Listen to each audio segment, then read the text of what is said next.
soit sanctifié, que ton règne vienne.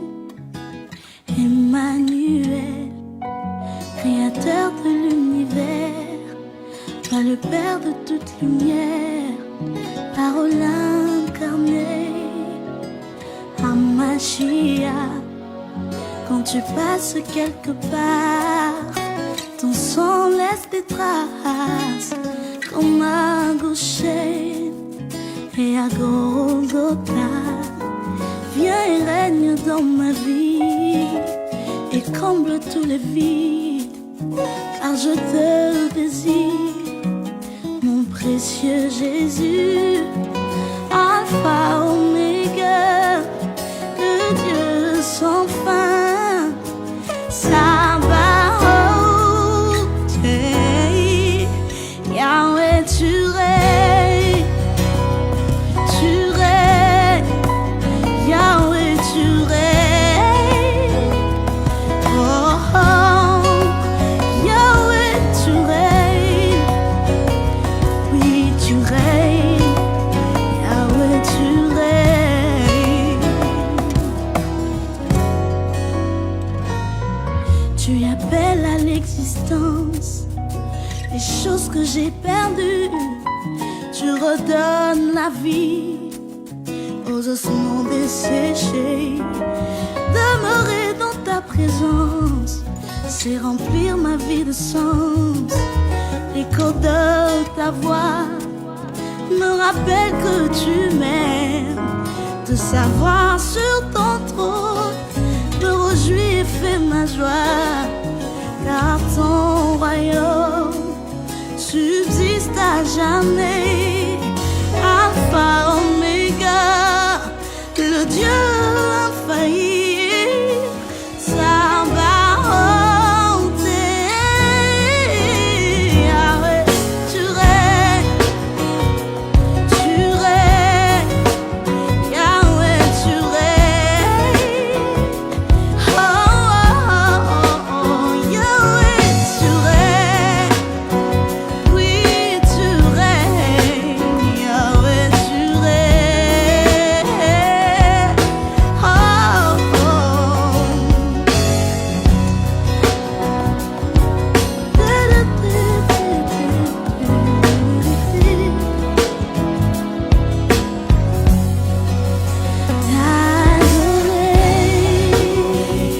Oh oui, je vis, Seigneur, Je vis pour t'adorer. ma vie t'appartient. Je vis pour t'adorer, Yahweh, Seigneur. Je vis pour te louer.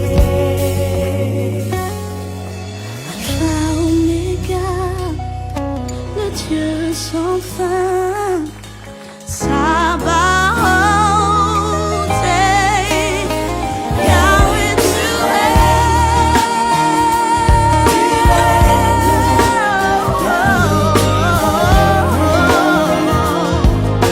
Yahweh, tu règnes, tu règnes, Yahweh, tu règnes, oh, oh, oh, Yahweh, tu règnes,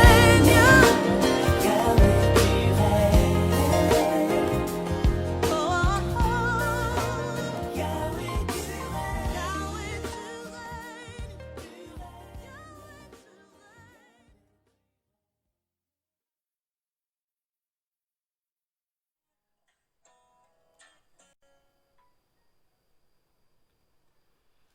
Bien-aimés dans le Seigneur, bonsoir.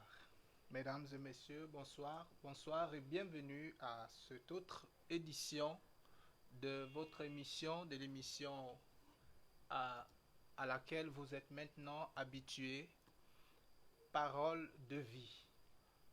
Et ce soir, dans Parole de vie, nous allons parler d'un thème.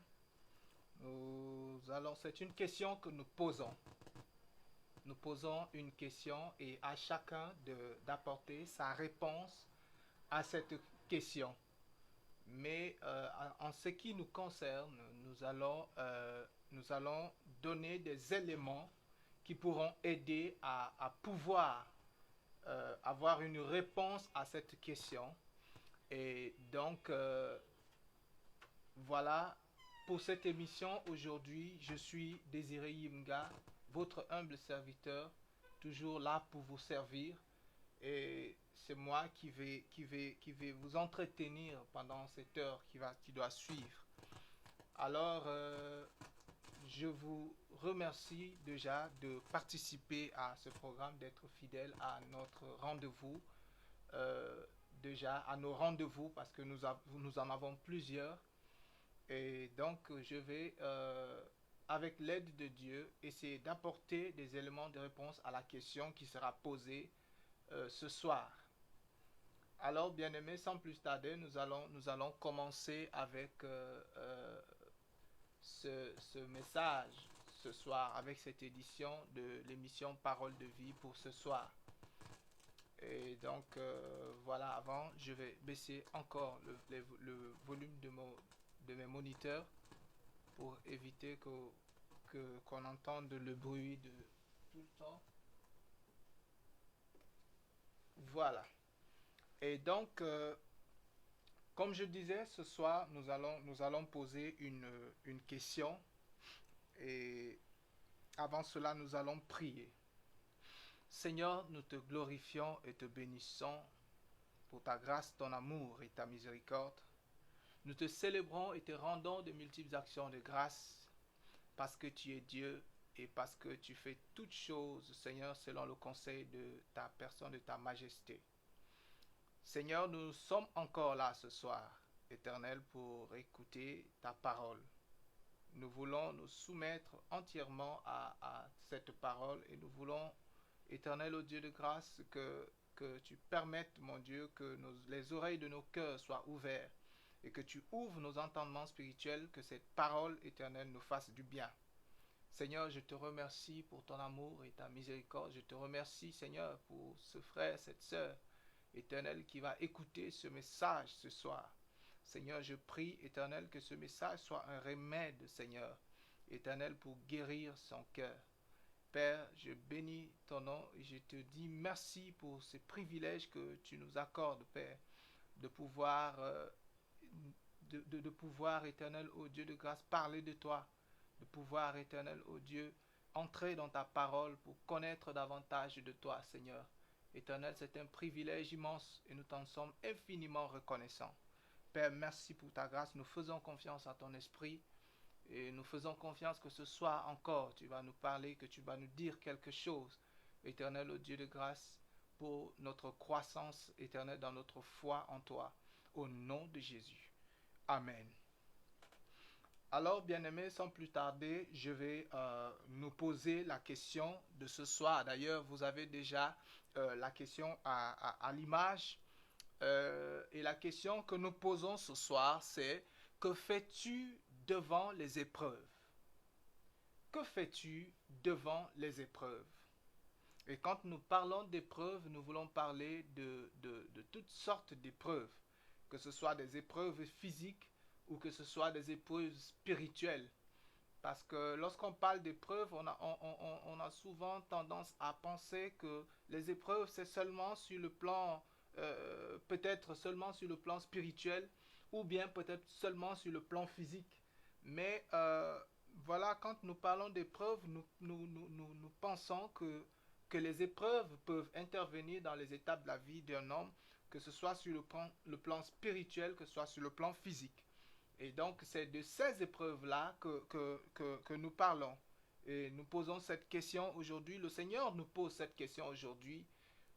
Fils, si le Seigneur venait devant toi ce soir, ou bien dans ta chambre lorsque tu voudras te coucher, ou lorsque tu seras couché, si le Seigneur venait à toi et te demandait: Fils, que fais-tu devant les épreuves? Quelle serait la réponse que tu apporterais à Dieu?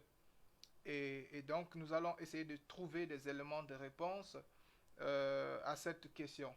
Et avant toute chose, nous allons lire dans la parole, parce que notre canevas, notre seul et unique canevas, notre seul et unique jurisprudence, si je peux dire comme ça, c'est tout ce qui se trouve dans la parole de Dieu.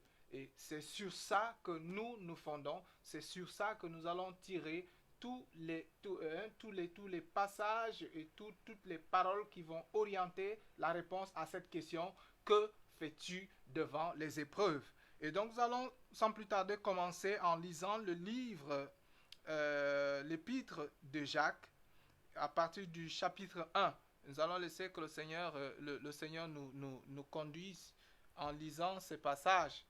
Et nous allons écouter aussi du Seigneur. Nous ne savons pas encore ce que le Seigneur veut faire ce soir, parce qu'il est le Dieu, il est le Dieu qui ne change pas. Nous savons que chaque fois que nous nous réunissons, il est au milieu de nous. Nous savons que chaque fois que nous sommes à l'écoute de sa parole, il a quelque chose à nous dire, il a quelque chose à nous donner. Et donc, c'est pour ça que nous lui faisons entièrement et totalement confiance. Et donc, nous commençons avec cet épître de Jacques au chapitre 1. Et nous lisons les salutations d'abord. Jacques, serviteur de Dieu et du Seigneur Jésus, aux 12 tribus qui sont dans la dispersion, salut. À partir du verset 2, il dit: mes frères, regardez comme un sujet de joie complète les diverses épreuves auxquelles vous pouvez être exposés. Il dit: regardez comme un sujet de joie complète les diverses épreuves auxquelles vous pouvez être exposés. Nous allons faire d'abord la lecture et nous allons revenir analyser ce passage-là pour voir ce que le Seigneur nous dirait dans ces passages. Sachant que l'épreuve, au verset 3 de votre foi, produit la patience, mais il faut que la patience accomplisse parfaitement son œuvre, afin que vous soyez parfaits et accomplis sans faillir en rien.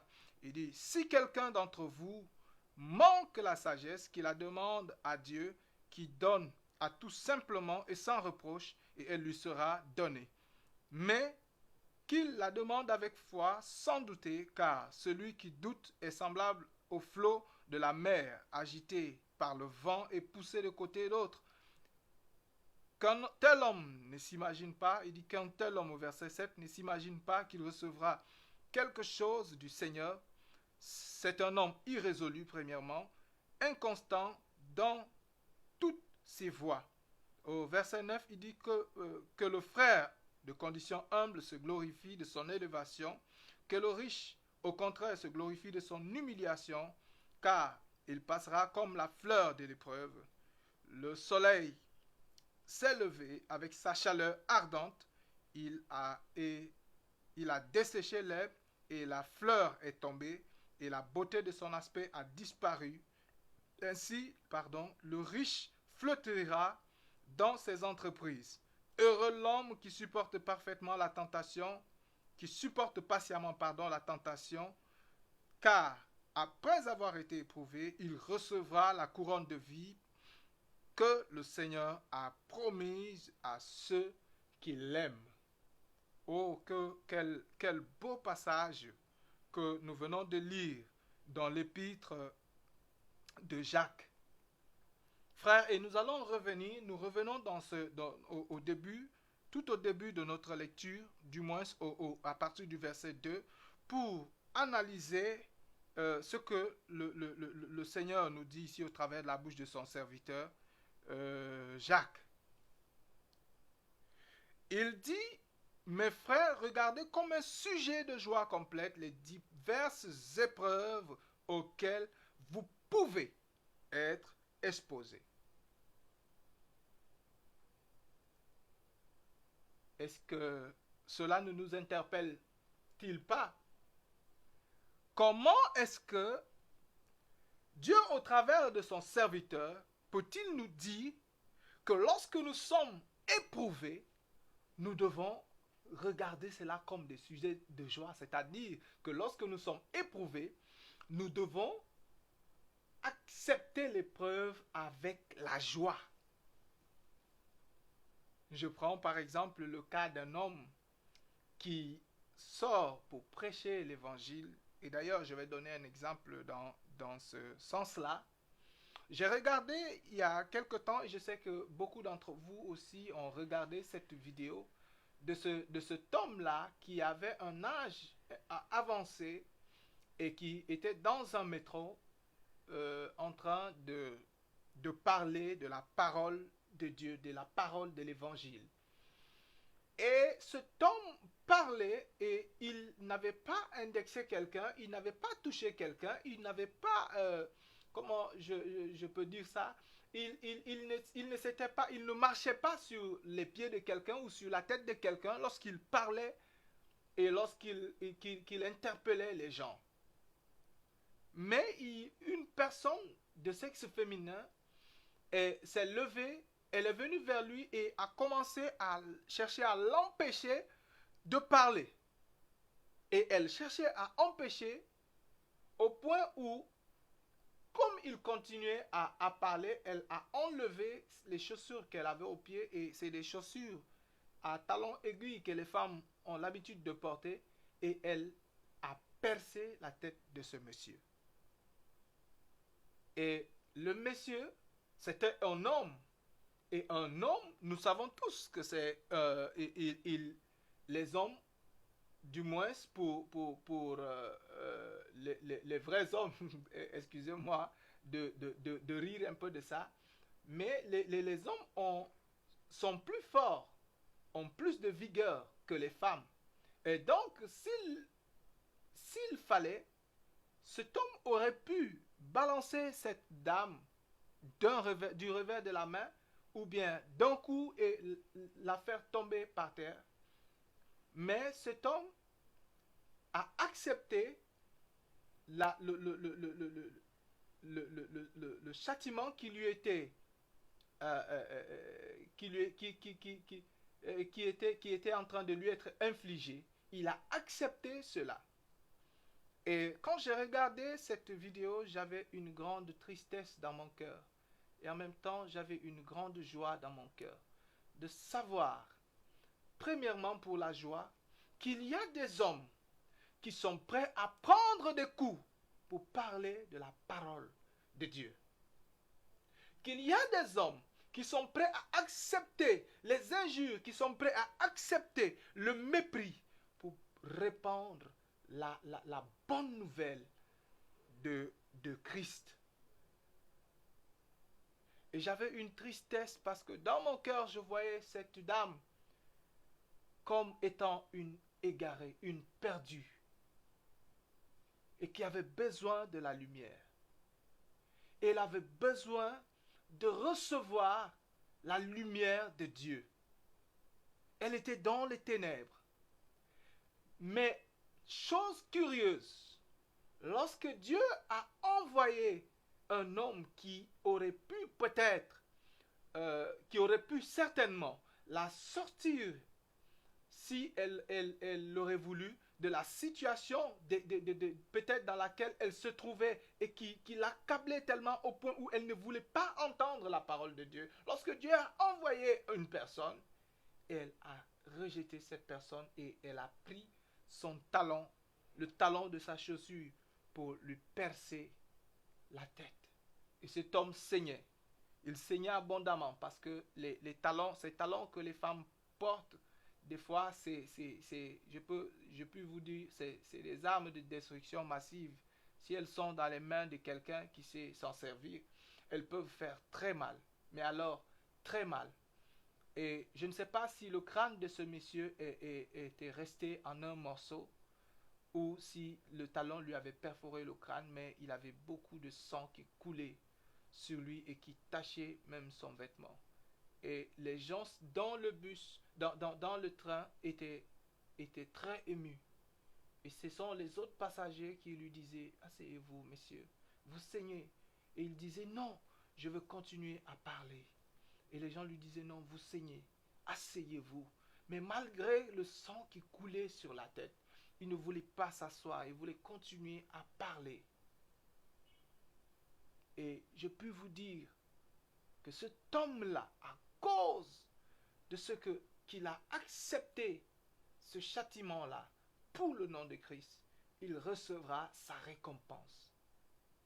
Il recevra une couronne de gloire. Et je prie que le Seigneur, lorsqu'il rappellera cet homme, qu'il lui réserve une place de choix dans son royaume. Et donc, nous lisions dans ce passage que le Seigneur nous dit que nous devons regarder comme un sujet de gloire, de joie, les diverses épreuves auxquelles nous pouvons être exposés. Parce que lorsque nous avançons, je parle aux chrétiens, dans notre marche avec Christ, nous pouvons être exposés à des épreuves. Mais quel est cet évangile qui nous dit qu'aujourd'hui, il n'y aura plus d'épreuves devant nous, qu'il n'y aura plus de souffrance devant nous, qu'il n'y aura plus d'adversité devant nous, que tous ceux qui voudront se lever contre nous vont tomber et vont mourir? Quel est cet évangile? Alors que la parole de Dieu, le Seigneur par la bouche de son serviteur Jacques nous dit ici que lorsque nous sommes exposés à ces diverses épreuves, parce qu'épreuve il y aura, il nous demande, il nous recommande de regarder cela comme un sujet de joie, mais pas seulement un sujet de joie simplement, mais un sujet de joie complète. Oh, si le frère Jacques était ici, si l'apôtre était ici, oh, si le serviteur Jacques était ici, vivait notre époque, oh, que beaucoup l'auraient traité de fou, que beaucoup l'auraient traité d'insensé, que beaucoup l'auraient traité d'homme perdu. Certains lui auraient peut-être dit, mais est-ce que c'est au même Christ que nous croyons? Comment peux-tu dire qu'il y aura des épreuves et que les gens doivent même être dans la joie? Et il y a cette mauvaise habitude que le diable a inculquée aux frères du côté du Nigeria, par exemple, où les gens dans l'église prient en disant « back to the sender », c'est-à-dire « retour à l'envoyeur ». Lorsque soit un homme leur dit qu'il y a peut-être quelqu'un qui en veut à ta vie et qui a fait quelque chose contre toi afin qu'il t'arrive du mal, ils disent que cela retourne à la personne qui me l'a envoyé. Que le mal là retourne à la personne qui me l'a envoyé. Je dis que cela ne vient pas de Dieu. Le Seigneur dit, à moi la vengeance et à moi la rétribution. Celui qui venge et celui qui rétribue, celui qui rémunère. Si vengeance s'il doit y avoir une vengeance quelconque, elle ne doit pas venir de moi, mais elle doit venir de Dieu. Et ce n'est pas moi qui vais lui demander, Seigneur, fais du mal à ceux-là, parce qu'ils me veulent du mal. Il dit, bénissez, ne maudissez pas. C'est la parole de Dieu. Et elle est claire. Faites du bien à ceux qui vous veulent du mal. Priez pour ceux qui vous persécutent. Bénissez, bénissez. Et la parole de Dieu, à chaque fois, nous dit de toujours, et nous exhorte dans la nouvelle alliance, à toujours rendre le bien. Ne rendez pas le mal. Ne rendez à personne le mal pour le mal. Et lorsque vous êtes, le Seigneur Jésus disait, heureux serez-vous lorsque vous serez méprisés en mon nom. Dans les béatitudes, je crois que c'est dans Matthieu 5. Il dit, heureux, heureux, heureux. Lorsque même quand vous fait du mal, vous êtes heureux. Et le thème que l'hébreu utilise, c'est il parle de la bénédiction. Il parle d'une bénédiction. Lorsqu'on te veut du mal, le Seigneur dit que tu es béni. Lorsqu'on te persécute, le Seigneur te dit tu es béni. Lorsque tu es fait face à l'épreuve, le Seigneur te dit tu es béni. Et ici, Jacques nous dit, Jacques reprend ces paroles de Christ et il nous dit que vous devez regarder les diverses épreuves auxquelles vous êtes exposés comme des sujets de joie complète. Votre joie doit être parfaite. Que personne ne trouble votre joie. Que l'épreuve ne vienne pas troubler ta joie. Que l'épreuve ne vienne pas te faire changer de visage.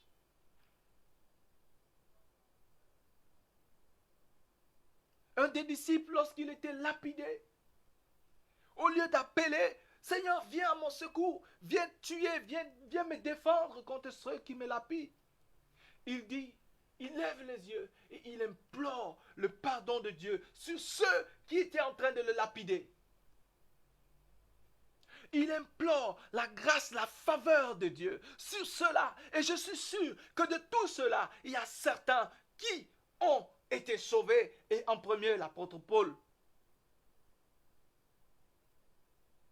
S'il avait appelé la colère de Dieu sur eux, nous n'aurons pas une grande partie de ce que des épîtres que nous avons dans la Nouvelle Alliance. Parce qu'un de ces hommes qui était là pendant qu'il était lapidé, un de ces hommes est devenu celui qui a écrit beaucoup de ces paroles qui font du bien aujourd'hui à l'Église, qui orientent l'Église, qui corrigent l'Église, qui redressent l'Église, qui poussent l'Église vers l'avant. Que sais-tu du lendemain? Celui qui te veut du mal aujourd'hui, peut-être demain, sera ton allié dans cette bataille pour la conquête du royaume.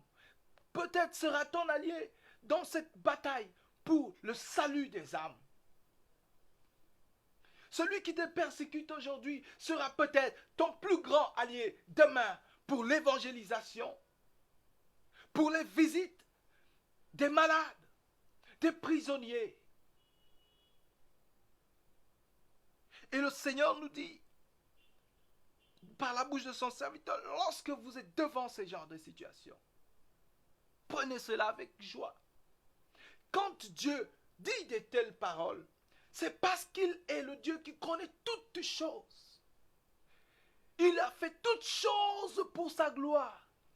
La Bible dit même le méchant pour le jour de la destruction. Et des fois, Dieu utilise les personnes qui étaient autrefois des persécuteurs pour gagner des âmes pour son royaume. Des personnes qui étaient autrefois des ennemis de la foi, Dieu les réconcilie. Il dit qu'il nous a réconciliés avec lui. Il nous a réconciliés avec lui. Dieu utilise ces personnes pour réconcilier un grand nombre avec lui. Quel est cet évangile qui te dit, maudit seulement, fais-le back to the sender, le retour à l'envoyeur, renvoie la flèche. Renvoie la flèche. Il a tiré une flèche contre toi, il reprend-la et renvoie-la contre lui. Quel est cet évangile qui est prêché aujourd'hui dans le monde? Quel est cet évangile qui est prêché aujourd'hui dans les églises et qui n'attise que la haine? Quel est cet évangile qui ne recherche que mon bien-être charnel,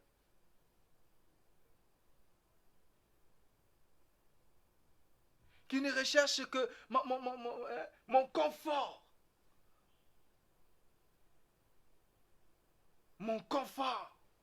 faut pas que je sois touché, faut pas que je sois sali.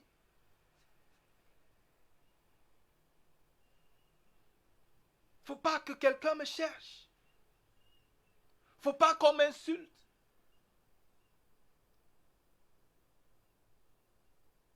Le Seigneur dit qu'il n'y a personne qui, ayant laissé père, mère, frère, sœur, ami dans ce siècle-ci ne trouve plus que cela dans ce siècle-ci et dans le siècle à venir. Et dans ce siècle-ci, il nous dit que nous allons trouver cela, mais avec la persécution.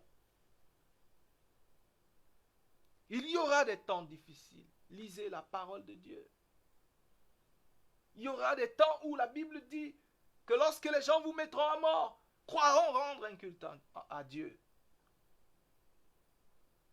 Ils croiront être en train de servir Dieu en vous lapidant. Ils croiront être en train de servir Dieu en crachant sur votre visage. Ils croiront être en train de servir Dieu en vous insultant. La parole nous parle de cela. La Bible nous parle de cela. Mais aujourd'hui, si quelqu'un me cherche, je lui montre de quel bois je me chauffe. On dirait que les chrétiens sont devenus des marmites de soupe, des pots de soupe sur le feu. Et il y a un bois spécial avec lequel il se chauffe. Si quelqu'un me cherche, je lui montre de quel bois je me chauffe.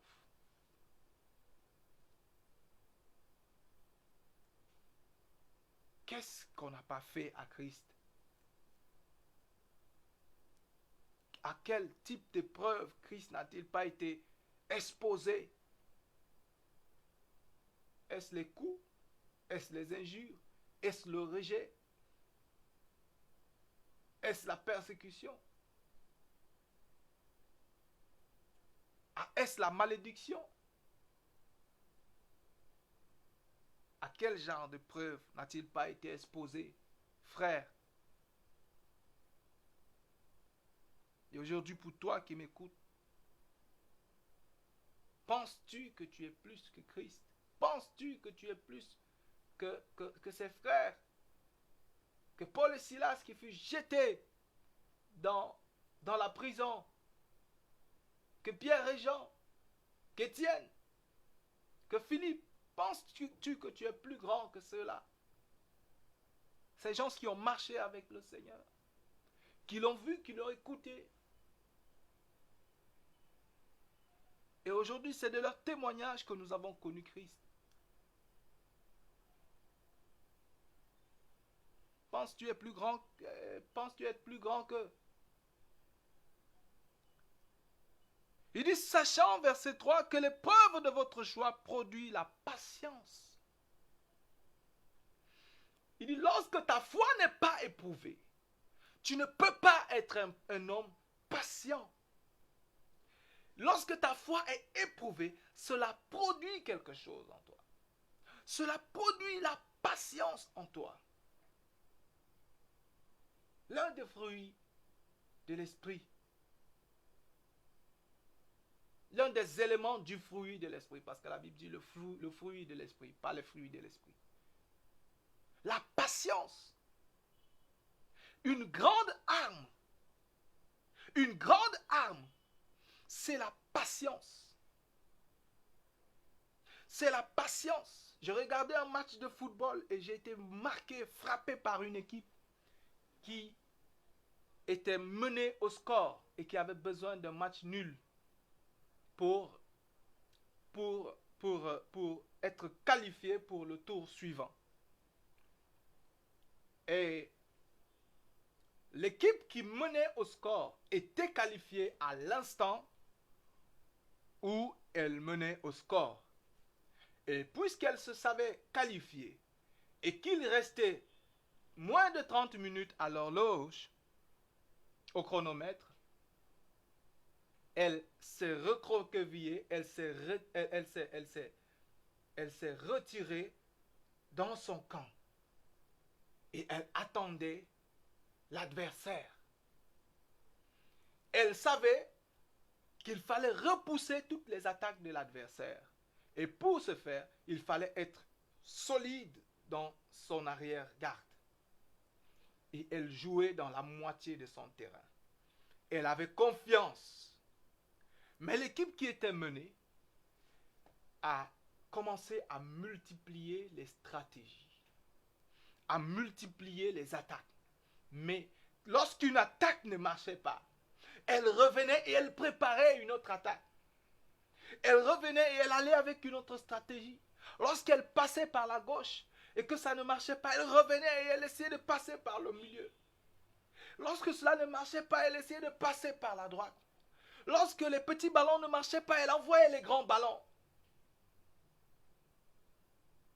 Et elle a fait ça pendant 20 minutes. Gauche, milieu, droite, ça ne marche pas. Elle revient. Gauche, milieu, droite, ça ne marche pas. Elle revient. Gauche, milieu, droite, ça ne marche pas. Elle revient. Ainsi de suite. Et le temps passait. Et certains supporters ont vu, parce que l'équipe qui était en face était une équipe qui savait défendre aussi. Elle était très forte dans sa défense. Et les supporters de l'autre équipe ont commencé à déserter le stade. Les supporters de l'autre équipe ont commencé à partir désespérés, en disant nous n'y arriverons jamais. Oh, ils sont trop forts. Et en plus, ils se sont retirés. Ils se sont retirés dans leur défense. Et ils sont tous devant leur goal. Et ils ont barré l'accès. Ils ont formé une muraille qui barrait totalement l'accès à l'équipe adverse. Et le temps passait. Et on arrivait dans les temps additionnels. Et on donnait 3 minutes de temps additionnel. Et les 3 minutes passaient. 2 minutes étaient passées. Et 30 secondes étaient passées.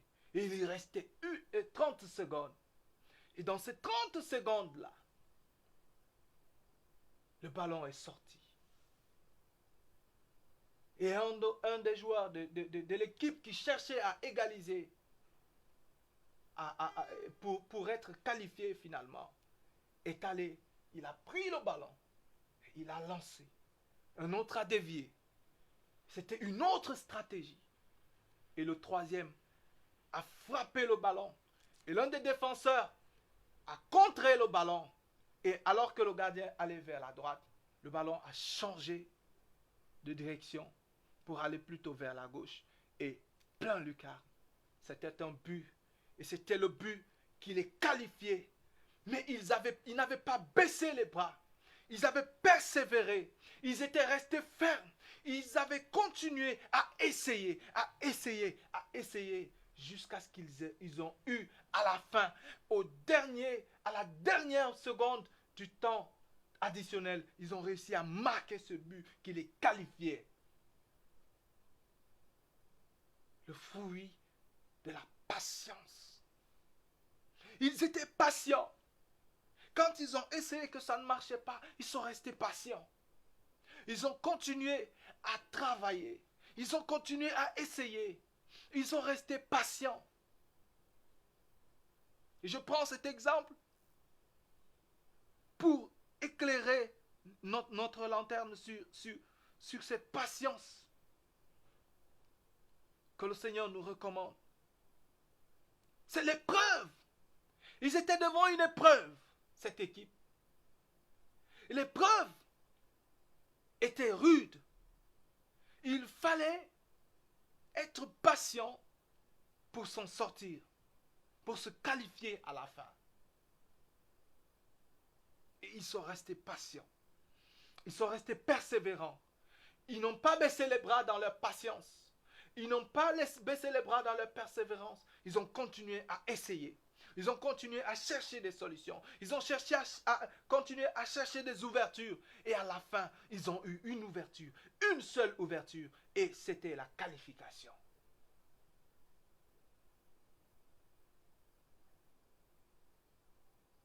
La patience. Des fois, les personnes qui ne connaissent pas Dieu ont plus de patience que les chrétiens.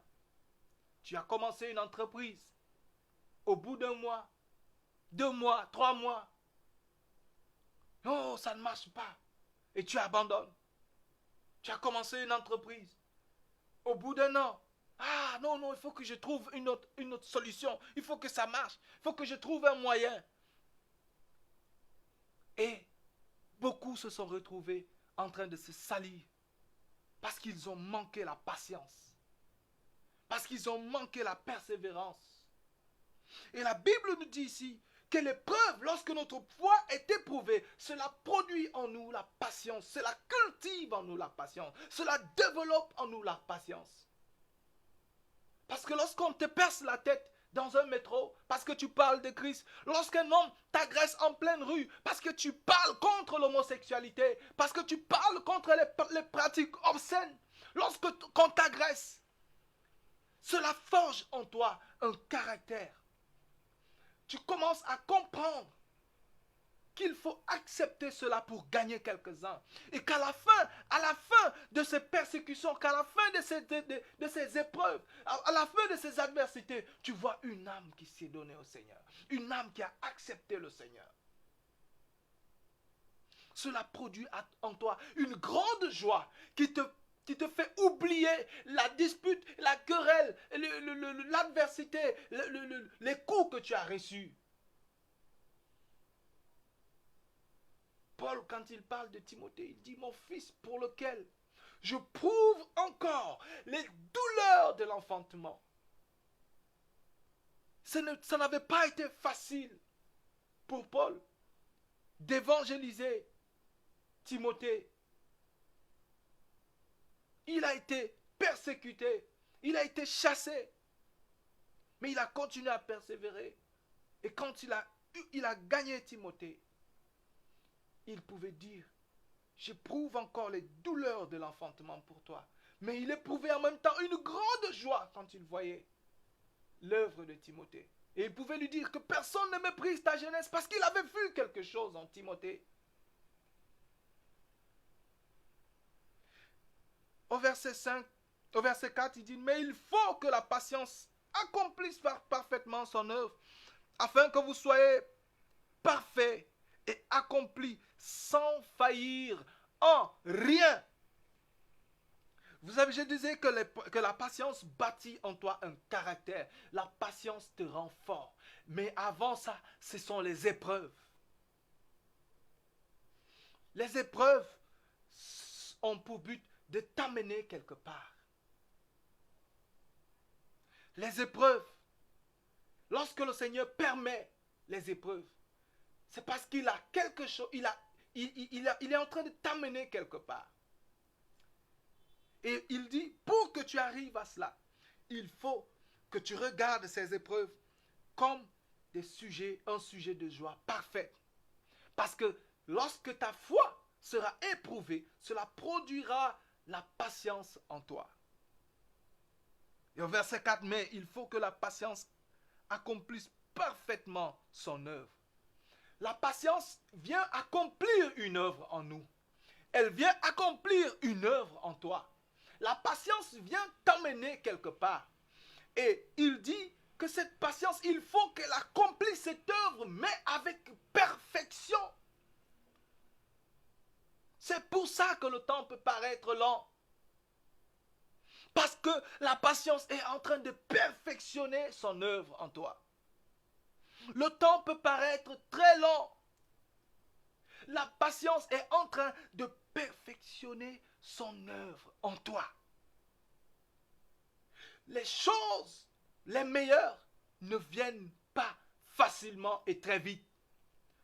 Oh, quand on veut construire un gratte-ciel, je ne sais pas si on dit une gratte-ciel ou un gratte-ciel, combien de temps cela prend-il?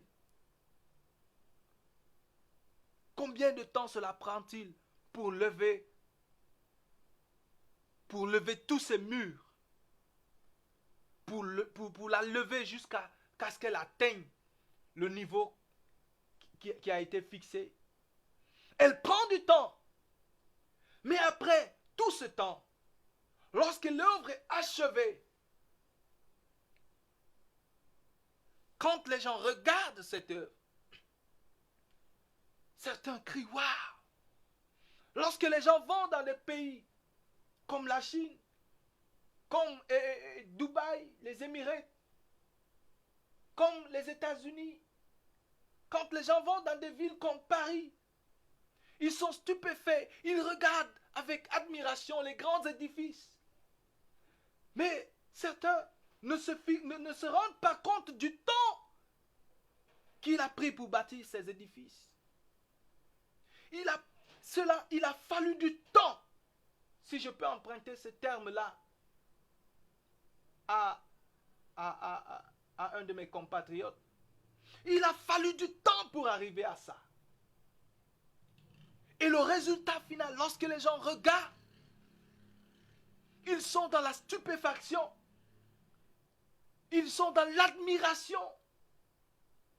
Le Seigneur veut faire de toi un sujet d'admiration pour les nations. Le Seigneur veut faire de toi un sujet de stupéfaction pour les contrées lointaines. C'est pour ça qu'il prend le temps pour te forger au travers des épreuves. C'est pour ça qu'il faut que la patience qui découle de ces épreuves-là accomplisse parfaitement son œuvre. Il dit, afin que tu sois parfait. Le Seigneur veut bâtir un temple parfait. Le Seigneur veut faire de toi un vase d'un usage précieux. C'est pour ça qu'il dit, il faut que je prenne du temps. Oh, lorsque je regardais un artisan, un potier qui tournait, qui travaillait sur sa tour, et sa tour et tournait, et il faisait un petit pot comme ça, un tout petit vase. Et il a pris du temps,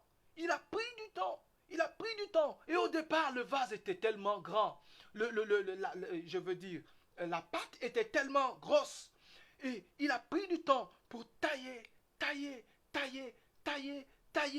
Et à la fin, il ne restait plus qu'un petit minuscule morceau comme ça.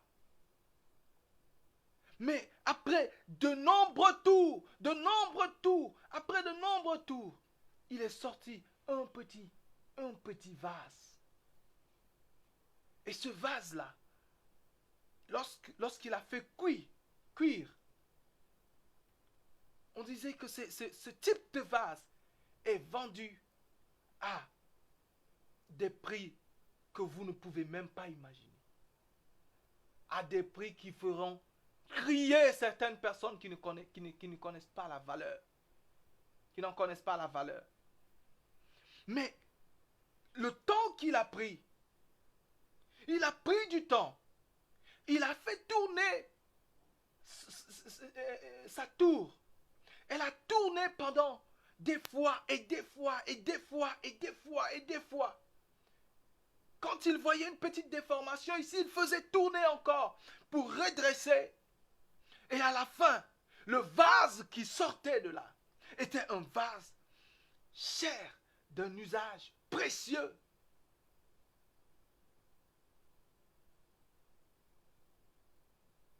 Le Seigneur veut faire de toi un vase d'un usage précieux. Et pour ça, il veut prendre le temps pour te tailler, pour te façonner. Et pour ce faire, il permet que les épreuves, que l'adversité viennent dans ta vie. Oh, cet adage dans le monde qu'on utilisait quand on était petit. Et des fois, quand on n'avait pas de quoi manger, on nous disait, les grands frères nous disaient, la souffrance c'est l'école de la sagesse. La souffrance c'est l'école de la sagesse. Comme tu souffres, tu deviens sage. Et Dieu permet que tu passes par ces épreuves, par ce temps, afin de te forger, afin de te tailler, et afin de te rendre conforme au modèle avec lequel il veut bâtir.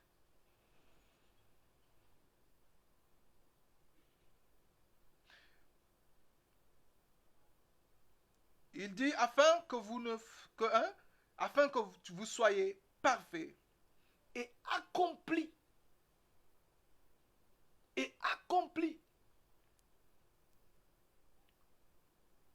Quelque part, je pense que c'est l'apôtre Paul qui dit, que jusqu'à ce que nous soyons parvenus à l'état d'homme fait. Dieu veut faire de toi, mon frère. Dieu veut faire de toi, ma soeur, un homme, une femme faite, un homme fait. Il veut te rendre à la mesure de la stature parfaite de Christ.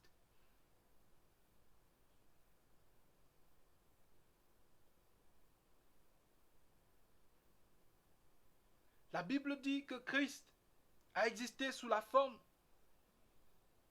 de Dieu, mais il n'a pas regardé cela comme une proie à arracher d'être égal à Dieu, mais il s'est dépouillé. Il s'est humilié en prenant une forme de serviteur. Et il s'est humilié jusqu'à aller à la mort. Il s'est humilié jusqu'à aller à la mort.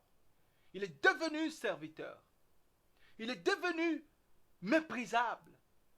Méprisé, abandonné des hommes. Homme de douleur et habitué à la souffrance. Il a vaincu la mort pour me donner la victoire. Il a vaincu la mort pour te racheter de tes péchés. Mais pour te racheter, pour te donner la victoire, il fallait qu'il passât par la mort. Et il a accepté cela. Malgré sa condition, malgré sa divinité. Et aujourd'hui, il nous invite, il t'invite, il m'invite à passer par le même chemin, par le chemin de l'humilité, de l'humiliation. Que lorsque les hommes t'humilient, que tu continues à croire et à accepter cela. Et à accepter d'être humilié pour le nom de Christ.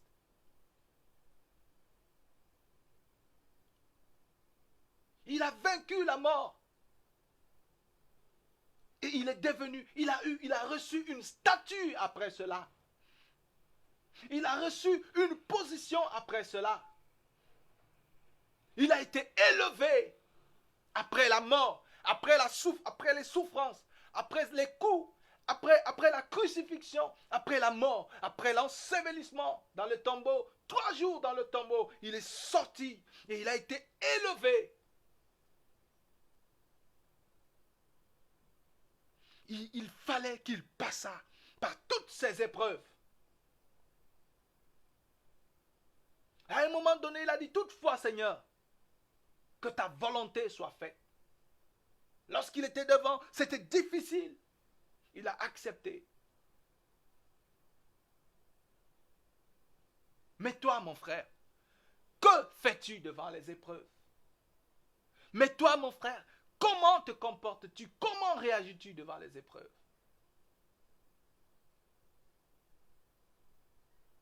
Comment réagis-tu devant les épreuves?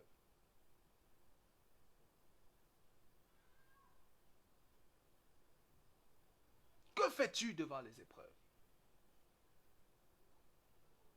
Si quelqu'un d'entre vous manque la sagesse, on entre dans un moment où il faut que vous soyez attentifs parce que nous allons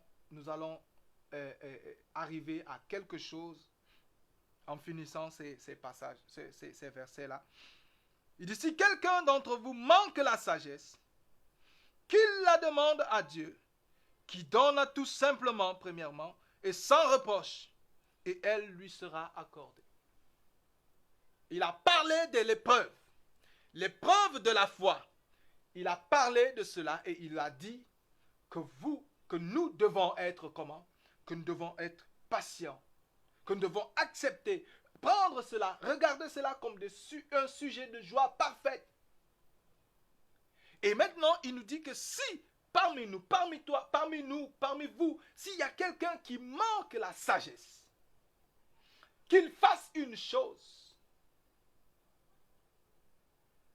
Qu'il fasse une chose. Qu'il demande. Qu'il la demande à Dieu. Le Seigneur permet les épreuves afin de te pousser à à recourir à lui. Le manque de sagesse aussi est une preuve.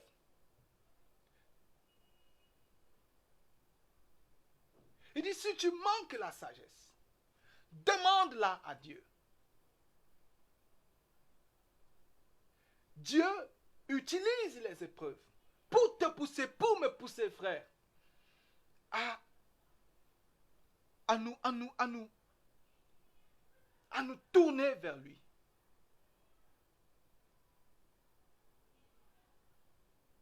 Il utilise les épreuves pour te permettre, pour me permettre à le chercher, à lui demander. Si quelqu'un parmi vous manque la sagesse, qu'il la demande à Dieu, qui donne. Ça veut dire que si tu lui demandes, il donne. Il dit qu'il donne.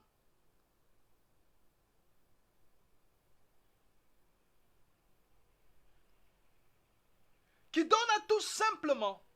Il donne simplement la sagesse. Il donne simplement son secours. Il donne simplement son réconfort à qui lui demande. Et sans reproche. Il n'est pas comme les gens du monde. Lorsque tu viens lui demander, c'est là où il commence à trouver des choses à te dire. Lorsque tu lui demandes, c'est là où il commence à te rappeler les fois où il t'a demandé. Mais la Bible dit que Dieu, lorsque tu lui demandes la sagesse, il te la donne simplement et sans reproche.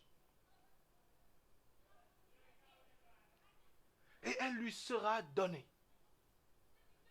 Qu'il demande à Dieu, qui donne, et la sagesse qu'il demande lui sera donnée. Dieu veut utiliser les épreuves, mon frère, ma soeur, pour t'amener vers lui, pour t'attirer vers lui. Dieu veut utiliser les épreuves pour t'attirer vers lui.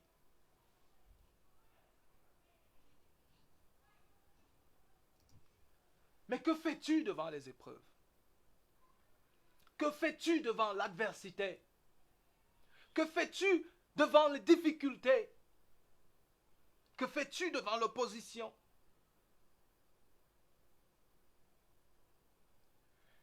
Je veux vous dire, mes frères, l'homme qui craint l'Éternel et qui a confiance en lui, l'homme qui croit en l'Éternel, et l'homme qui sait ce que Dieu peut faire, l'homme qui aime l'Éternel, lorsqu'il se trouve dans l'épreuve, lorsqu'il se trouve dans l'adversité, lorsqu'il se trouve devant les positions, lorsqu'il se trouve devant les combats,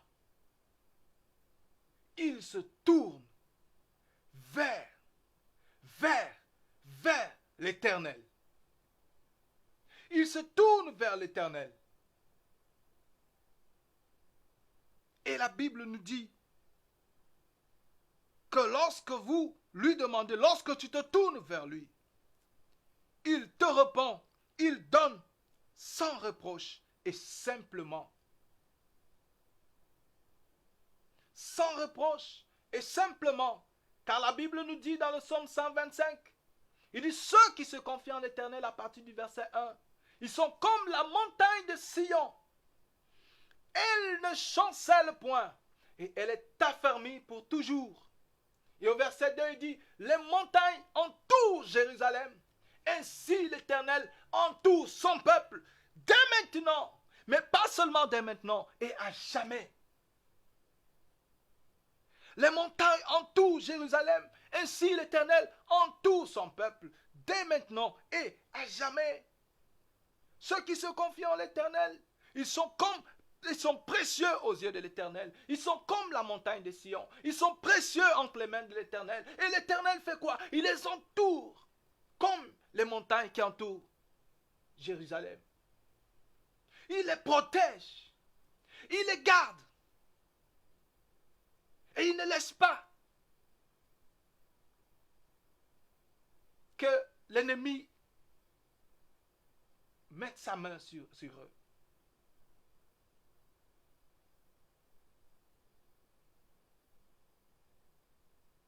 Il ne permet pas.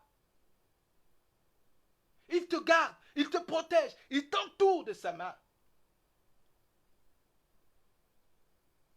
Il te couvre. Il te couvre comme une poule qui couvre ses petits. Il te protège. Il te met en sécurité. Mais avant cela, il dit, il y a des épreuves qui viendront. Il y a l'adversité qui viendra. Il y a l'opposition qui viendra. Il y aura. Et quand cela viendra, vous, qu'est-ce que vous devez faire? Regardez cela comme un sujet de joie parfaite. Et soyez patient. Et après cela, retournez-vous et confiez-vous en l'Éternel. Retournez-vous et demandez à l'Éternel. Retournez-vous et appelez au secours l'Éternel. Appelez-le au secours.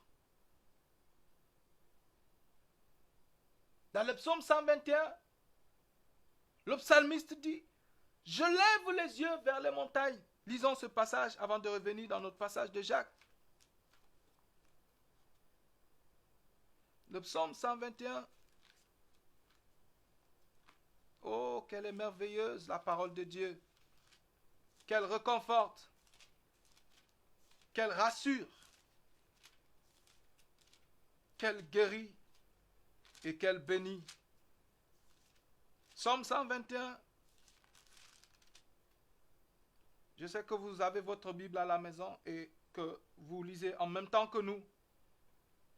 Cantique des degrés. Il dit, je lève les yeux à partir du verset 1 vers les montagnes. D'où me viendra le secours? D'où me viendra le secours? Et là, c'est une question qu'il pose. Parce qu'il lève ses yeux vers les montagnes, mais il lève en attendant quelque chose. Il lève avec espérance. Il lève en espérant que voilà, qu'il pourra, parce que des montagnes, qu'une armée pourra descendre et le secourir, et lui porter secours. Et il dit, d'où me viendra le secours?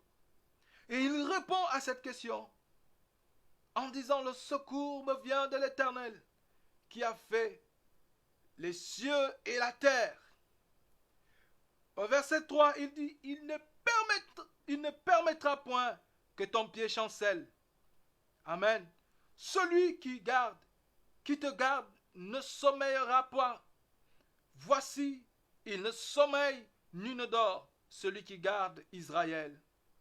L'Éternel est celui qui te garde. Il répond à cette question qu'il s'est posée dans le verset 2, dans le verset 1. D'où me viendra le secours à la fin du verset?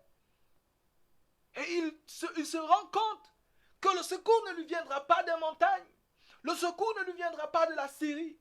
Le secours ne lui viendra pas de Babylone. Le secours ne lui viendra pas de Rome. Le secours ne lui viendra pas de la France. Le secours ne lui viendra pas de l'Afrique du Sud, de la Grande-Bretagne. Le secours ne lui viendra pas de la Chine. Le secours me vient, dit-il, de l'Éternel qui a fait les cieux et la terre. Il ne dort ni ne sommeille, celui qui garde Israël.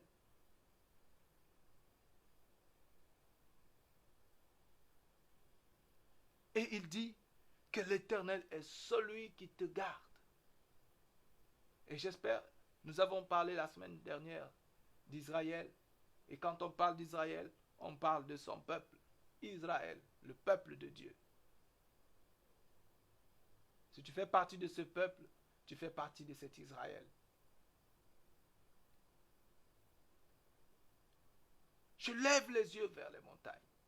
Oh, au départ, il a levé ses yeux en pensant qu'il pouvait lui venir un secours de ces montagnes, qu'il pouvait lui venir un secours de ses amis, qu'il pouvait lui venir un secours de ses connaissances, de ces grands rois qu'il connaissait, qui étaient puissants, qui avaient des chars, qui montaient sur des grands chars, et dont les chevaux étaient puissants.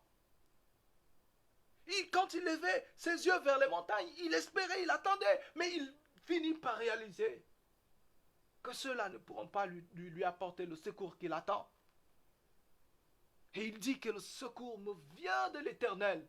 Oh, que c'est merveilleux de savoir que le secours nous vient de l'Éternel.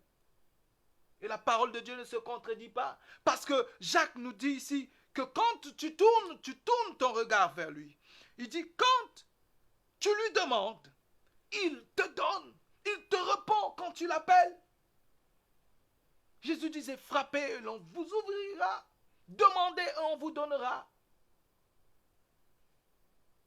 Cherchez et vous trouverez. Mais cherchez quoi? Demandez quoi? Frappez quoi?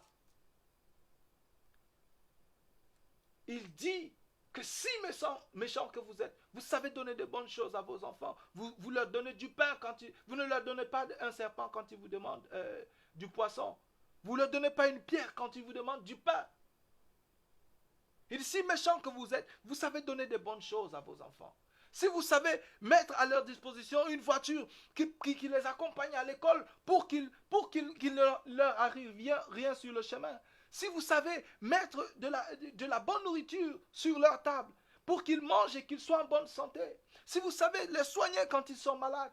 Si vous savez faire tout ça à vos enfants, méchants que vous êtes, votre Père ne vous donnera-t-il pas son esprit si vous le lui demandez? Lorsqu'il parle de chercher, demander, frapper pour qu'on vous ouvre, il parle de chercher l'esprit, de chercher la présence de Dieu. Il parle de chercher la présence qui guérit.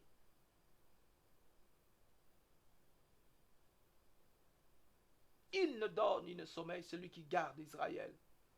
Et lorsque vous vous tournez vers lui, lorsque vous le reconnaissez et lorsque vous venez à lui pour demander, il vous donne, il vous répond, il ne vous tourne pas son dos comme le font les gens du monde. Lorsque tu viens, quand il sait que tu vas venir lui demander quelque chose, il ferme sa porte et il dit, s'il me demande, dites-lui que je ne suis pas là. Il se cache sous son lit ou dans sa chambre. Et il envoie les serviteurs pour dire, dites-lui que je ne suis pas là. Il fatigue beaucoup. Oh, il est encore venu aujourd'hui. Mais l'Éternel ne se comporte pas comme ça envers toi, mon frère. L'Éternel ne se comporte pas comme ça envers toi, ma soeur. Il te répond quand tu viens, quand il te voit. Il se comporte comme le Père qui a vu venir le Fils prodigue. Il ouvre les bras et il court vers toi. Il vient vers toi. Il est prêt à te prendre, à te soigner. Prêt à te prendre, à te revêtir de la tunique royale. Prêt à mettre des sandales à tes pieds. Il vient vers toi. Et ici, Jacques nous dit que si quelqu'un manque la sagesse, mais de quelle sagesse parle-t-il? La sagesse, c'est de savoir que lorsque je suis dans une épreuve, j'ai un réconfort, j'ai un rempart, j'ai une muraille de protection, j'ai un recours. Et ce recours, c'est Dieu. C'est ça la sagesse. C'est ça l'intelligence. L'intelligence, c'est de savoir. La sagesse, ce n'est pas d'avoir eu tous les diplômes du monde. L'intelligence, ce n'est pas d'avoir eu tous les diplômes du monde. La sagesse, ce n'est pas d'avoir connu toutes les situations du monde. Mais l'intelligence et la sagesse, c'est de savoir que dans toutes les situations, que dans toutes les circonstances, que dans toutes les épreuves, que dans l'adversité, j'ai un recours. Et ce recours, c'est Dieu. Celui qui se confie en l'Éternel ne sera jamais confus. La Bible nous le dit. Il dit que tu ne seras jamais dans la confusion si tu te confies en l'Éternel. C'est ça la sagesse, de savoir que je ne serai jamais dans la confusion parce que j'ai accepté de marcher avec Dieu. Je ne serai jamais dans la confusion parce que j'ai accepté de suivre sur la route qu'il a tracée, sur la route de la vie, sur le chemin de la vie. Sois ma lumière éternelle. Il est une lumière qui t'éclaire sur ce chemin. C'est ça la sagesse, de savoir qu'il y a les ténèbres qui entourent, qui couvrent la terre. Et de marcher à la lumière. Lisons Ésaïe au chapitre 9. Pour certains, ce sera le chapitre 8 et le verset 23. Et pour d'autres, c'est le chapitre 9, verset 1. Ésaïe chapitre 9, verset 1. Qu'est-ce que la parole de Dieu nous dit?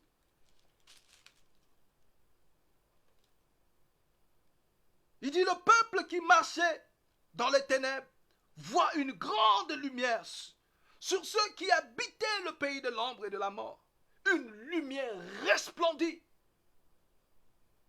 Et au verset 2, il dit, tu rends le peuple nombreux. Tu lui accordes de grandes joies. Il se réjouit devant toi. Comme on se réjouit à la moisson lorsqu'on a le grenier rempli. Le peuple se réjouit devant toi. Comme on pousse des cris d'allégresse au partage du butin. Il dit le peuple qui marchait dans les ténèbres a vu,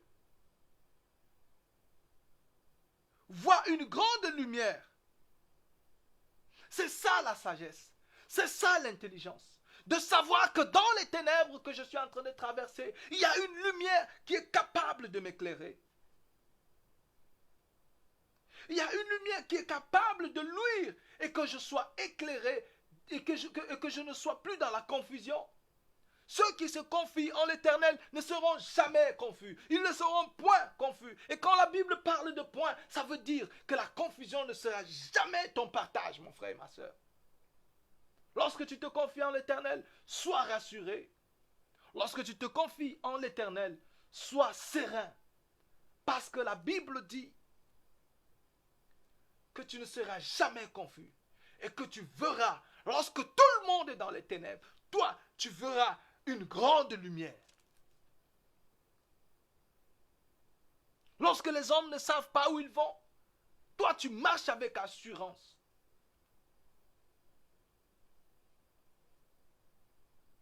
Le peuple qui marchait dans les ténèbres voit une grande lumière. Il dit, c'est ceux qui habitaient le pays de l'ombre de la mort. Une lumière resplendit. Le pays de l'ombre de la mort, nous le savons, c'est le monde, c'est le péché, c'est la vie de péché. Et les hommes qui autrefois étaient rejetés, les hommes qui autrefois vivaient dans le péché, lorsqu'ils reçoivent la parole de Dieu, lorsqu'ils acceptent l'évangile, lorsqu'ils acceptent, ils écoutent le message de l'évangile, qu'ils acceptent de marcher à la lumière, ils voient briller une grande lumière qui les éclaire pendant toute leur vie, jusque dans l'éternité. Autrefois, nous étions, c'est la même chose quand la parole dit que nous étions autrefois privés du droit de citer en Israël. Parce que nous étions dans le pays de l'ombre de la mort. Il dit, lorsque nous étions là-bas, nous avons vu venir une lumière qui a resplendi. Et à cette lumière, beaucoup acceptent de marcher. Beaucoup acceptent de marcher à cette lumière. Beaucoup acceptent de courir et d'embrasser cette lumière.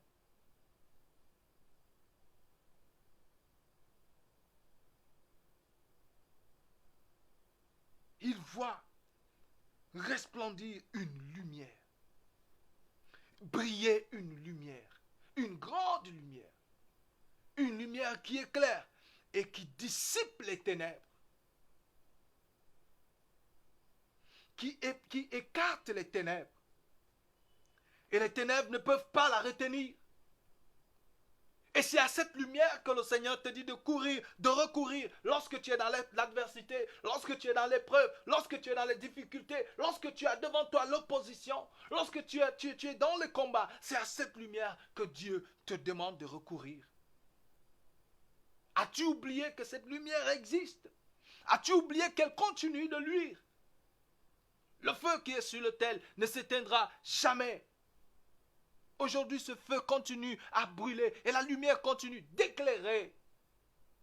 Parce qu'il a dit que lorsqu'on allume la lampe, ce n'est pas pour la mettre sous le boisseau, mais on la met sur un chandelier afin qu'elle éclaire toute la maison, tous ceux qui entrent. Et la lumière, depuis qu'elle a été allumée, elle est placée sur ce chandelier. Et tous ceux qui viennent à cette lumière peuvent voir clair. Si on éteint la lumière, je ne serais plus capable, si j'éteignais ces lumières qui m'éclairent dans ce studio, je ne serais plus capable de lire ces passages, ces versets que je lis. Mais lorsqu'il y a la lumière, je peux voir, et je peux voir distinctement. Lorsque je lis, je peux voir les toutes petites lettres qui sont écrites sur les feuilles de la Bible que je tiens. Mais parce que la lumière, et elle est précieuse cette lumière, et c'est à elle que Dieu nous dit de recourir lorsque nous sommes dans l'épreuve. Que fais-tu, mon frère? Que fais-tu, mon frère? Que fais-tu devant les épreuves? Pardonnez-moi, j'ai écrit devant les épreuves. Devant les épreuves. Que fais-tu? Que fais-tu dans l'adversité? Est-ce que tu cours à cette lumière? Est-ce que tu cours vers Dieu? Est-ce que tu cours chercher la face de Dieu? Devant les épreuves, devant l'adversité, devant les coups, devant les querelles. Quand les gens te cherchent des palabres. Que fais-tu?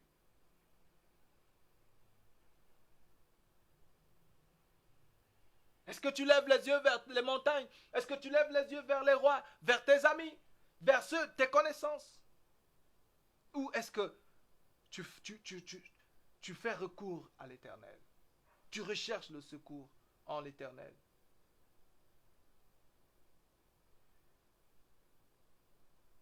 Parce que la Bible nous dit dans Romains chapitre 8, il dit que car si Dieu est pour nous, Romains chapitre 8,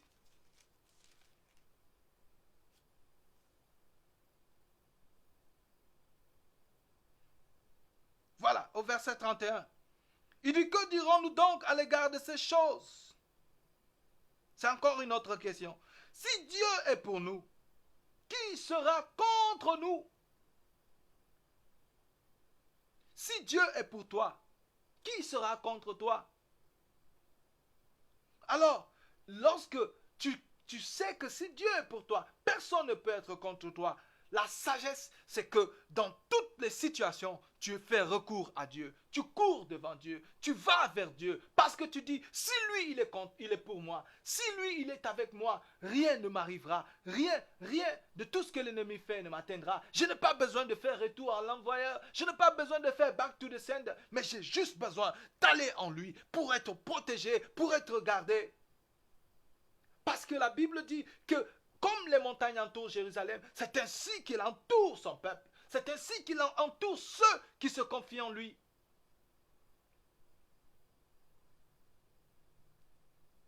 Que dirons-nous donc à l'égard de ces choses? Si Dieu est pour nous, qui sera contre nous?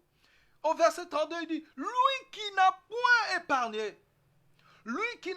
épargné son propre fils, mais qui l'a livré pour nous tous. C'est pour que tu vois à quel point tu es précieux aux yeux de Dieu. Tu es tellement précieux à ses yeux qu'il a livré son propre fils pour toi. Et s'il l'a fait, combien ne te protégera-t-il pas si tu viens à lui, si tu cours à lui, si tu viens dans sa présence, si tu recherches sa face dans l'adversité, dans l'épreuve, dans le combat, dans les difficultés? Combien ne te protégera-t-il pas? Lui qui n'a point épargné son propre fils et qui l'a livré pour nous tous. Pas pour une seule personne, pour nous tous, pas pour une seule nation, pour nous tous, pas pour un seul peuple, pour nous tous, pas pour une seule ethnie. Il dit, comment ne nous donnera-t-il pas aussi toutes choses avec lui? Il nous a donné son fils. Qu'est-ce qu'il ne peut pas nous donner? Qu'est-ce que Dieu ne peut pas te donner s'il a accepté de donner son fils pour toi? Oh, les personnes qui recherchent ardemment, avec un grand désir, un enfant, peuvent comprendre cela. Et qui ont réussi à avoir un enfant, un seul, peuvent comprendre de quoi je parle. Que si je reçois un enfant du Seigneur et que je l'avais cherché pendant longtemps, et si je suis capable de le donner, la douleur qu'un père a de perdre son fils, quelle peut être la douleur qui sera comparable à celle-là? Quelle peut être la tristesse qui sera comparable à la tristesse qu'il peut ressentir? Et la Bible nous dit que s'il n'a pas épargné son fils, comment ne nous donnera-t-il pas toutes choses avec lui? Toutes choses, dit la parole. Toutes choses, dit la parole. Et les choses dont la parole parle, ce sont des choses spirituelles. Ce sont des choses spirituelles. toute chose se trouve là. Et Dieu nous l'a donné avec son Fils.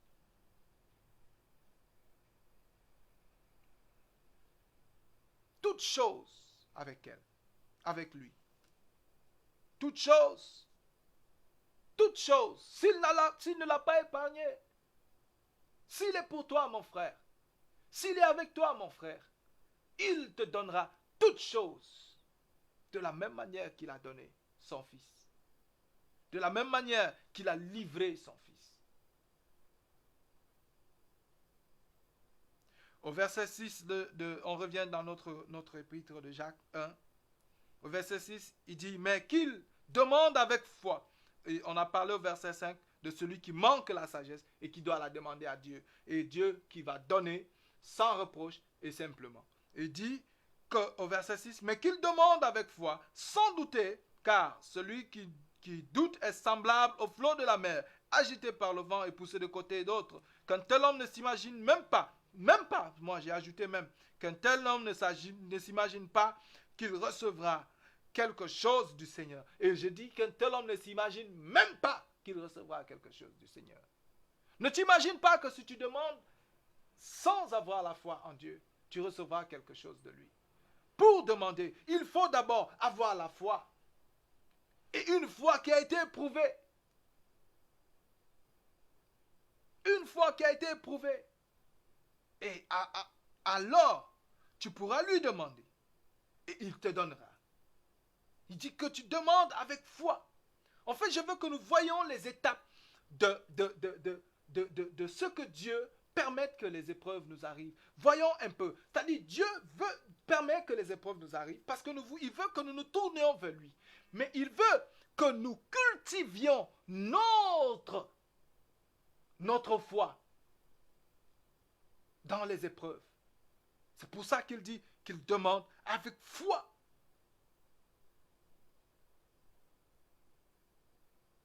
Qu'un tel homme ne s'imagine pas qu'il recevra quelque chose du Seigneur. Au verset 8, il dit c'est un homme irrésolu. Parce qu'un homme qui n'a pas une foi qui a été éprouvée, un homme qui n'a pas la foi et qui court, qui vient vers Dieu, c'est un homme irrévolu. Parce que Dieu est un être spirituel et il ne fonctionne pas avec la chair. Avant de lui demander quelque chose, il faut se mettre dans la condition spirituelle, c'est-à-dire avoir la foi. La foi que ce que je lui demande, il me le donnera. Avoir la foi qu'il est capable, dans l'épreuve dans laquelle je me trouve, d'apporter une solution. Avoir la foi que Dieu ne me lâchera pas si je me tourne vers lui. Et si je n'ai pas cette foi, la Bible me dit simplement qu'il ne me sert à rien de venir vers Dieu. Si je n'ai pas cette foi, il ne me sert à rien. Je serais venu et gaspiller ma salive pour rien. Parce que pour recevoir, il faut demander. Et pour demander, il faut avoir la foi. Et une foi qui a été éprouvée, une foi qui a été travaillée par la patience. Une foi qui a été travaillée par la patience. C'est un homme irrésolu. C'est un homme qui ne sait pas ce qu'il fait. Qui court, qui monte, il est, comme il dit, il est comme les flots de la mer. Hein? Il est basculé ça et là. De côté et d'autre. C'est un homme irrésolu. Il dit que le frère de condition humble se glorifie de son élévation. C'est une autre grande épreuve dans laquelle le Seigneur permet que les frères vivent. C'est de les laisser dans une condition humble. Pour voir si dans cette condition, ils vont manifester ce que nous avons lu dans la parole, c'est-à-dire se confier en l'Éternel. Et la Bible dit que le frère, là il parle de frère, c'est-à-dire de celui qui malgré sa condition humble, s'est tourné vers l'Éternel, a recouru à l'Éternel. Il dit que ce frère-là de condition humble, que ce frère-là se glorifie de son élévation, parce que comme Christ a été élevé après l'humiliation comme Christ a été élevé après le tombeau, après la mort, c'est de la même manière que tu seras élevé après tes épreuves, après ton humiliation, après le désert, la traversée du désert. C'est ainsi que tu seras élevé. Qu'il se glorifie de son élévation. Parce que le Seigneur t'élève. Mais avant ça, il faut que tu te rabaisses. Il faut que tu passes par l'épreuve, que tu acceptes.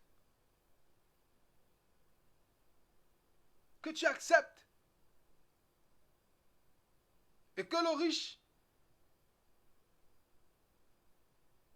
au contraire, se glorifie de son humiliation, car il passera comme la fleur de l'herbe.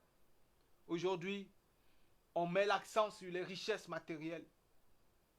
On met l'accent sur les richesses matérielles, mais la Bible nous dit, c'est la Bible qui parle, que le riche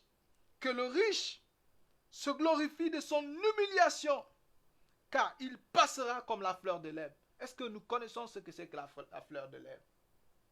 Il y a des herbes qui poussent aujourd'hui, et la fleur est sortie, et elle est très jolie, mais il leur faut juste une journée, elles meurent.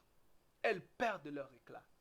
Il y a des fleurs, c'est peut-être après 2-3 jours, mais malgré tout, lorsque la fleur qui était jolie, lorsque le soleil frappe dessus, elle perd toute la clarté et toute l'élégance qu'elle avait. Toute sa beauté n'est que vanité. Et le Seigneur dit que la richesse du riche est comme cette fleur.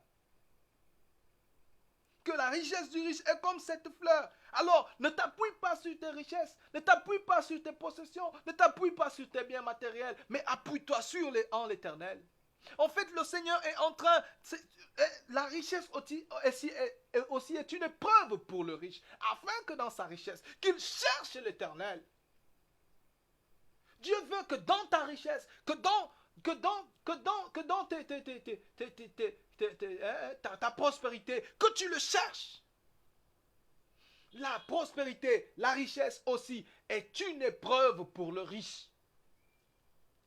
De même que la pauvreté est une épreuve, que l'humilité est une épreuve pour le pauvre. De la même manière, la richesse est une épreuve pour le riche. Dieu veut que riche, dans ta richesse, que tu le cherches, que tu le considères plus que toute autre chose. Plus que ta richesse, plus que tes biens matériels. Quel est cet évangile où on met en avant les biens matériels, les choses que la Bible nous dit qu'elles sont périssables, qu'elles tombent comme la fleur de l'herbe lorsque le soleil se lève, lorsque Christ se lève, aucune richesse matérielle n'a de valeur devant lui. Il est ce soleil qui se lève et qui brûle tout ce qui n'a aucune substance, qui n'a aucune force. La richesse pour le riche est une épreuve. Et dans cette épreuve, toi, riche de riche que tu es, cherche l'Éternel et tu recevras le secours de lui. Peut-être tu n'as pas besoin d'un secours matériel, financier. Mais peut-être qu'il y a une situation dans laquelle tu es et que tu souffres depuis. Tu as besoin de l'Éternel. Cherche l'Éternel.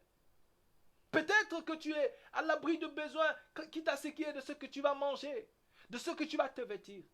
Mais il y a quelque chose dont le Seigneur il y a un endroit où Dieu peut te porter secours. C'est au jour du jugement. Lorsqu'il reviendra pour juger, il jugera les pauvres et les riches. Peu importe ta richesse, peu importe ta pauvreté. Pauvre, cherche l'Éternel. Riche, cherche l'Éternel. C'est une épreuve. Toutes les conditions dans lesquelles Dieu te met. C'est une épreuve. Il dit que le riche, au contraire, se glorifie de son humiliation, car il passera comme la fleur de l'herbe. Le soleil s'est levé avec sa chaleur ardente, parce que sa chaleur est tellement forte qu'aucune fleur ne peut résister. Et elle a desséché l'herbe, et sa fleur est tombée, et la beauté de son aspect a disparu. Ainsi le riche flottera dans ses entreprises. Il flottera dans ses entreprises. Heureux l'homme qui supporte patiemment la tentation, Car après avoir été éprouvé, il recevra la couronne de vie que le Seigneur a promise à ceux qui l'aiment. Il recevra après la tentation. La Bible te dit que lorsqu'il y a la tentation, il te dit supporte. Parce que tu es heureux lorsque tu supportes cette tentation.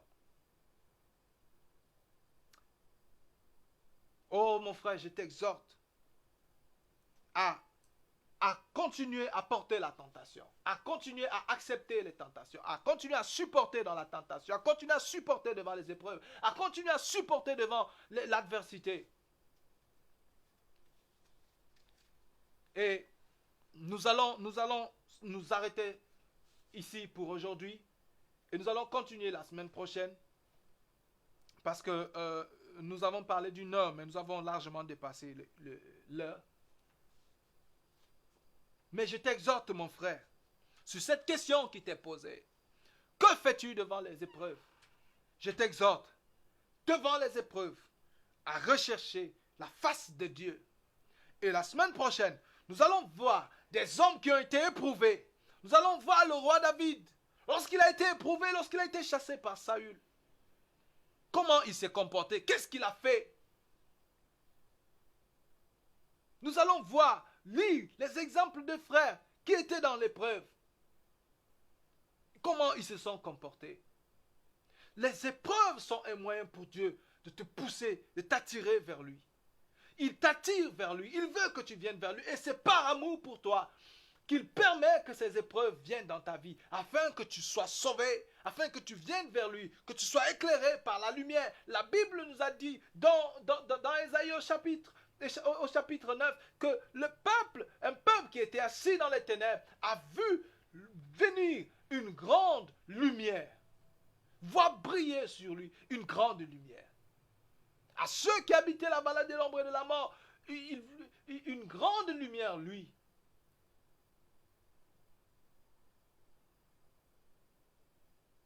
Dieu veut t'éclairer par sa lumière. Il veut t'emmener avec lui dans son royaume. Et pour ça, s'il y a des épreuves, s'il y a la persécution, s'il y a l'adversité, s'il y a l'opposition, toi, qu'est-ce que tu dois faire? Tourne-toi vers l'Éternel, fais-lui confiance et va, marche à sa lumière. Marche à sa lumière, marche avec joie, avec force, avec la tête levée. Regardez, lisons encore pour finir le verset 2 de l'épître de Jacques. Mes frères, regardez comme un sujet de joie complète les diverses épreuves auxquelles vous pouvez être exposés. Il dit vous pouvez. En fait, c'est pour nous dire que ça peut arriver. C'est pour nous dire que c'est une possibilité. C'est une possibilité. Si tu n'es pas éprouvé, peut-être gloire à Dieu. Mais si l'épreuve vient, comporte-toi comme quand tu n'étais pas éprouvé. De la même manière, comporte-toi de la même manière.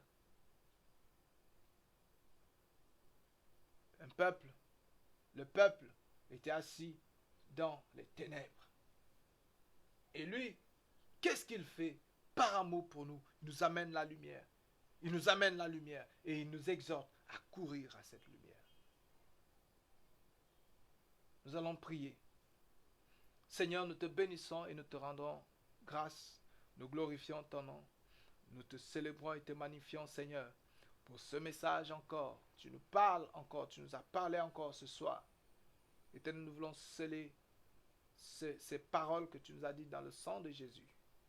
Que ces paroles soient gravées sur les tables de nos cœurs. Afin Dieu, qu'elles y demeurent et qu'elles soient un canevas, Seigneur, pour notre marche avec toi. Seigneur, nous prions que tu développes en nous, Seigneur, la patience, la persévérance, la tempérance, Seigneur. Éternel Dieu, donne-nous d'accepter, de recevoir, d'accepter de recevoir les épreuves. De ne pas fuir devant les épreuves, de ne pas fuir devant l'adversité. Mais Seigneur, oh Dieu, qu'en toute chose que nous soyons dans la joie. Seigneur Dieu, nous te bénissons, nous te rendons grâce. Nous glorifions ton nom, Seigneur. Parce que tu veux nous éclairer. Parce que tu veux nous sauver. Parce que tu veux nous orienter. Parce que tu veux que nous ayons une marche correcte et droite devant toi, Seigneur. Père, nous te célébrons et te bénissons. Parce que tu nous aimes. Et que tu n'as même pas épargné ton Fils, Seigneur. Mais tu l'as livré pour nous. Seigneur, donne-nous de comprendre ces choses, Seigneur. De comprendre de quel amour tu nous as aimés. Ta parole déclare, voyez de quel amour le Père nous a aimés. Tu nous as aimés d'un si grand amour, Seigneur. Et nous voulons que tu nous accordes la grâce de réaliser cet amour par lequel tu nous as aimés. Et que nous puissions demeurer dans cet amour. Que nous puissions demeurer dans cet amour. Nous te célébrons et te bénissons, Seigneur. Je te prie encore ce soir, Seigneur, comme tu me l'as inspiré, que je le fasse chaque fois, Seigneur, pour ce frère, pour cette sœur qui m'écoute, Seigneur. Quelles que soient les épreuves, quelle que soit l'opposition auquel il ou elle fait face en ce jour, Seigneur. Je prie, Seigneur, que comme il se tourne vers toi, Seigneur, que ta main soit à jamais sur sa vie. Tu l'as promis, Seigneur, je sais que tu le feras. Seigneur, je prie, éternel, oh Dieu, que tu le rendes invisible, Seigneur, aux yeux de ses adversaires, de l'ennemi, Seigneur. Que tu le gardes, Seigneur, en toi. Seigneur, garde ce frère, garde cette sœur en toi, Seigneur. Éternel, oh Dieu de grâce et miséricorde, et donne-lui la victoire sur ses adversaires, sur ses ennemis, Seigneur. Seigneur, donne-lui la victoire, une victoire en toi, Seigneur. Seigneur, donne-lui de triompher, Seigneur, de triompher de l'épreuve, de triompher de l'adversité, de triompher de l'opposition, Seigneur. Je prie avec le pouvoir et l'autorité que tu m'as donné, Seigneur. Éternel, je te rends grâce et gloire.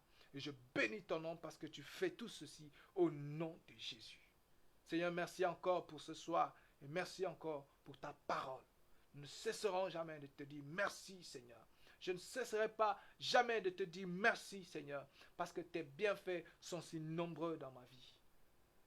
Père, sois glorifié, exalté et élevé. Au nom de Jésus. Amen. Amen. Mon frère, ma soeur, que le Seigneur te bénisse. Merci d'avoir écouté, d'avoir suivi cette émission. Et je prie, avec l'aide de Dieu, que le Seigneur te donne de comprendre davantage sa parole, de comprendre davantage les mystères de l'Évangile et que tu puisses grandir dans ta connaissance de la parole, que tu puisses grandir dans ta connaissance des mystères du royaume.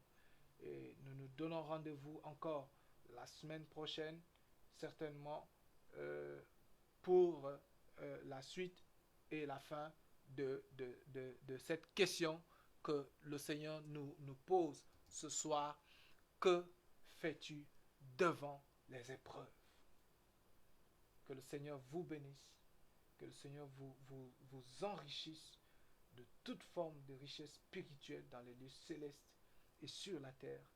Que le Seigneur vous garde en lui, que le Seigneur vous bénisse abondamment, qu'il bénisse vos entreprises, qu'il bénisse dans votre travail, qu'il vous donne la victoire dans toutes les épreuves par lesquelles vous passez, au nom de Jésus.